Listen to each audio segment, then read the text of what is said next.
What's an obvious sign someone's American? According to the CIA, when training to be a spy you have to unlearn how to lean. Americans tend to lean on things when standing still. If you have time to lean, you have time to clean. CIA edit. Please stop responding that this is what they say wherever you work. That's the joke. Walked into a bar in Australia. Ordered a beer and then the bartender noticed I'm American. I asked, was it the accent or my choice of Budweiser beer? He said, because the fattest fuck I have ever seen in my life, mate. When I lived in Europe, people said only Americans eat while walking. I'd be eating a bagel or something on the way to work or class and multiple people asked if I was American. Lol. British man once told me he knew I was American because I was wearing a baseball cap backwards. Tactical sunglasses. Y'all. As an American, I was expecting to get roasted in these comments. But after reading them I can only laugh and agree. Laugh very loudly while leaning. I don't know how true it is, but when I was in a hostel in Japan we met a guy from France, I think. But anywho, at some point he mentioned he could tell we were from USA. He said it was because we talked loudly. Like our normal speaking volume was louder. And now I can't help but notice that sometimes when I speak to someone from a foreign country, I do feel like I talk louder than them. When they say, Europe, and it could mean anything from Venice to Doncaster. From what I've been told by European friends and travelers, our complete and utter lack of an indoor voice. The gentle grins you give to strangers if you make eye contact with them as you pass by, at least in the Midwest, was not well received in Germany. Retail worker here, not living in the US. I can generally spot an American because they greet me with "Hey, how are you?" And since I usually have the standard tired from life retail worker expression at first, I thought they were mocking me, so I didn't know how to react. Took me a while to realize they weren't really expecting an answer. LMAO, mind you. Might just be my personal experience, but it's happened too many times for it to be a coincidence. Not a coincidence, in the US we're basically trained to have these meaningless, pseudo-friendly interactions with retail workers. If we walk into a store, a worker will greet us and ask how we're doing. The only acceptable reply is, "Fine. How are you?" And then we move on with shopping.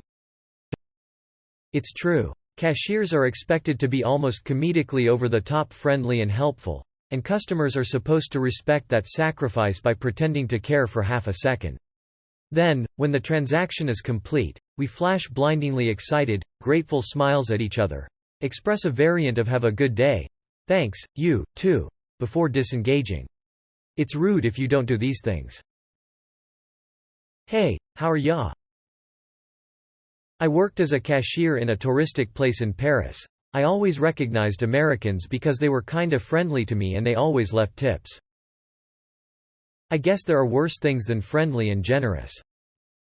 My host dad in Japan noticed I was getting overheated at the kotatsu while we were having lunch and I didn't say anything, and he said to me, "Americans are so polite." I was shook after getting shit on constantly by all the other foreign students. Haha.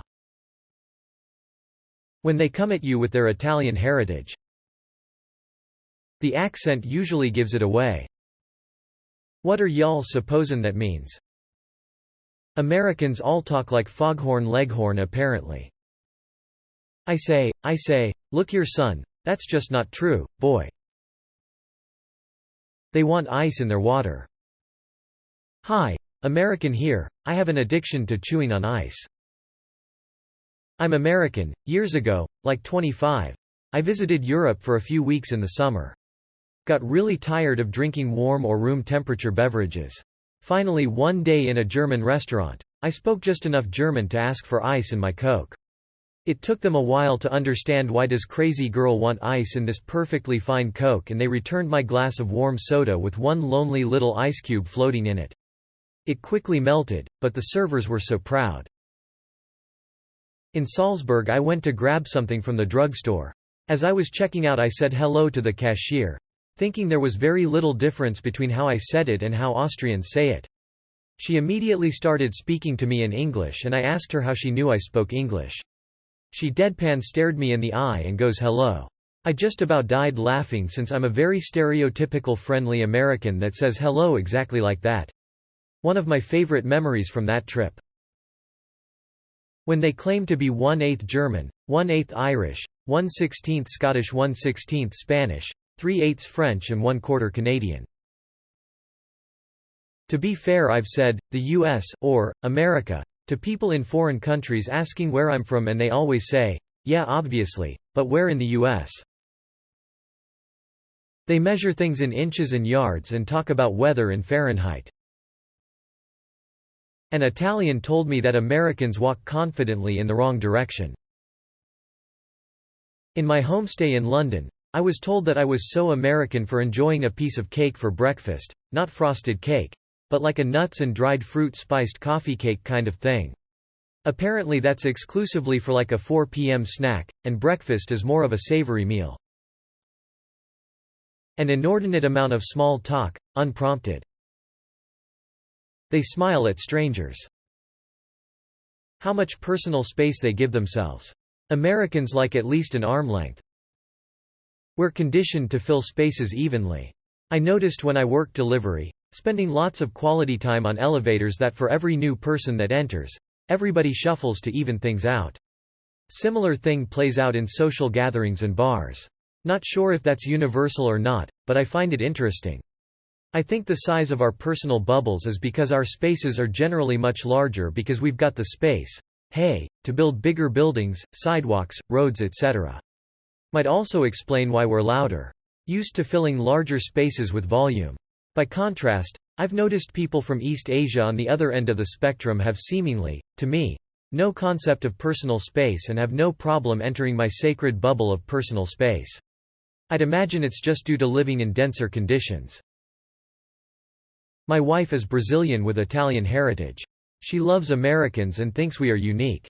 However, we have had the discussion about how we showcase indifference too much on what should have passion, and also how we focus on achievement over simply enjoying the passage of time. That to us time is focused on living to work, not working to live. How we focus on achievement over simply enjoying the passage of time. Only now, in my 50s, having this revelation. I've always observed my US friends like to point at stuff while walking and say what it is. We were out walking around Amsterdam recently and they were like, hey look, it's a smoke shop. Oh look, a sex shop. Oh hey, it's a prostitute, look at the canal. Wow, it's another prostitute, another canal, etc. etc. It was like watching Netflix with audio descriptions turned on. A smile on their face for no particular reason. Being friendly and encouraging even to strangers. One American I've met was a bit stereotypical in some regards. He was on a biking tour from Sweden to Palestine, had an unusual beard, huge white teeth, was extremely friendly and a bit loud, and he literally carried a bucket of peanut butter with him because he said that was the most efficient way to carry energy for his travel. I was an intern at a software company that just got bought by a huge American company, Warner I think, and one time some executives were visiting, walked through our office complimenting all the developers loudly and then disappeared again. My general impression of Americans I've met in person is that it's difficult to see what you guys really think and feel, because you seem to hide it behind a layer of aggressive cheerfulness. So when I see someone radiating that, I expect them to be from the US. Aggressive cheerfulness is exactly it. Wow. Athleisure clothing. How's your day going? Or how are you doing? In completely random circumstances.